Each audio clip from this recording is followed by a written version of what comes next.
had said to me, you'll be attending an event in 50 years' time, I would have laughed in their face. Are you kidding me? They're still talking about this movie?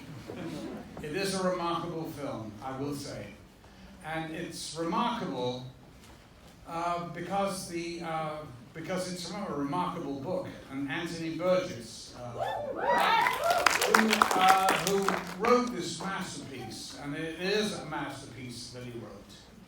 And of course, it took the brilliance of Kubrick to translate, you know, this book that was, of course, this is a big cult book. It's well known that, you know, Mick Jagger wanted to play my part. Eat your heart out, Mick.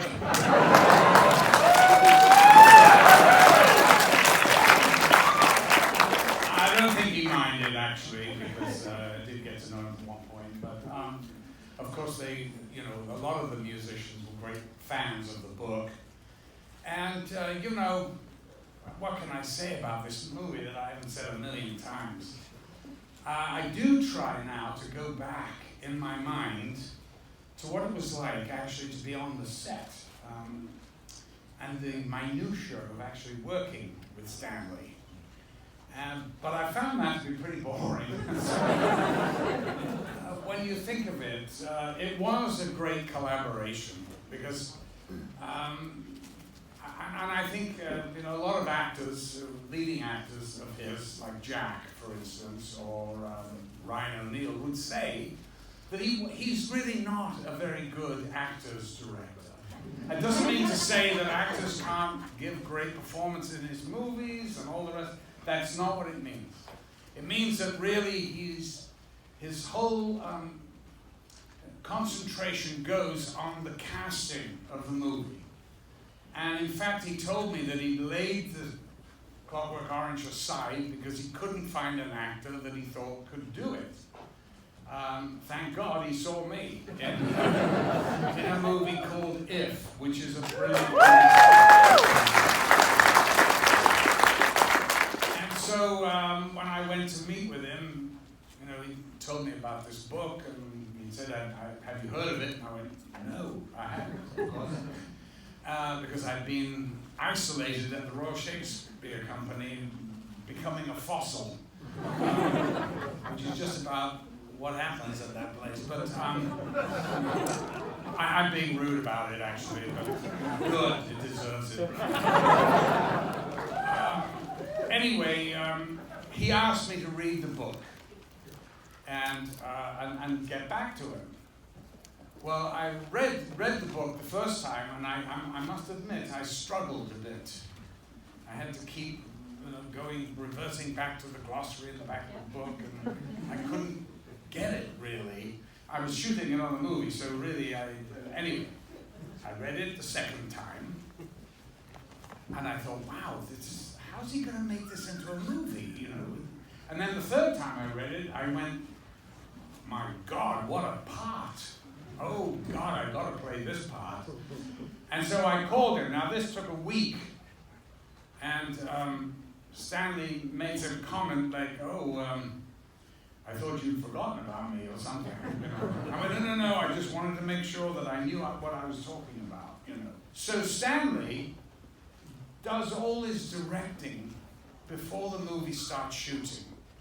You know, you go out to his house, you hang out with the family and the dogs, and you just hang there, and then, you know, you'll talk about locations, and he'll show you photographs, and, you know, for instance, I was walking back to my car after having takeout, you know, Chinese, which, by the way, he went into this whole thing about Chinese food and Chinese waiters, which he was convinced were spies. I thought, this man is a real paranoid, you know.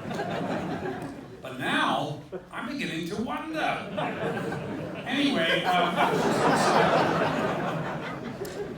and Boreham Wood, do you know where that is? It's like Tarzana. What's there in Tarzana that the Chinese are interested in? Nothing in Boreham Wood. Anyway, I was walking to the car, he was walking there, and he said, what do you think you should wear? And I went, I don't know, Stanley. Do we have a costume yet? Because he goes, well, what do you think? I went, wow. He said, what have you got? I went, Stanley, it's a futuristic movie. What have I got? I've got jeans and a t-shirt. I mean, I don't have, and of course I've got my cricket gear in the car. I went, go get it. Put it on. He goes, what's this? I went, well, that's a protector. He said, wear it on the outside.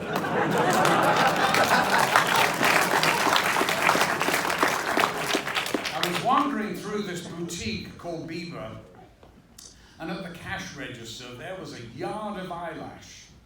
And as I was going out to Stanley's, I thought, I'll take him a novelty gift. It's kind of the weirdest thing I've ever seen, a yard of eyelash. So I got out of the car, I gave him the thing, and he looked at it, he goes, put it on. Me? He goes, yeah, put it on. And he took photographs, so I put one on. It took me like half an hour to get one on. I had glue everywhere. Anyway, I put one on, he took photographs, put both of them on, and he took more stills. Everything was stills. And then he called me the next day and he said, yeah, we'll just use the one eyelash. He said, because when you look at your face, there's something out of place and you're not quite sure what it is. Well, it became a sort of iconic look, insane. And then there was a big cardboard box full of hats, and I immediately went for a bowler because I wanted to raise the finger to the City of London and the gents with their brollies and bowlers on the tube and all the rest of it.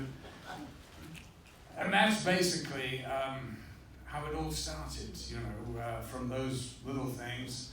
And so just hanging with Stanley, I remember being a little bit perturbed because he never talked about the character. He talked about everything around it, where we were going to, the lenses. I mean, I was like, I pretended and feigned interest. What do I know about lenses?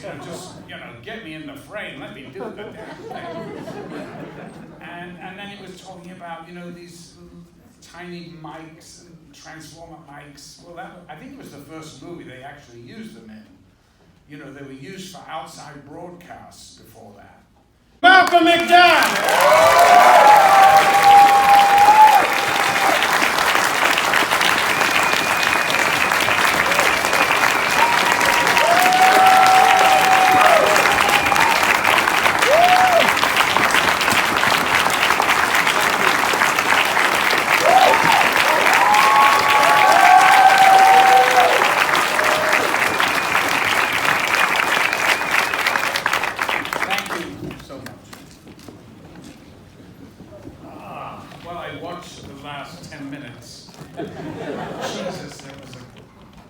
Sequence in that hospital.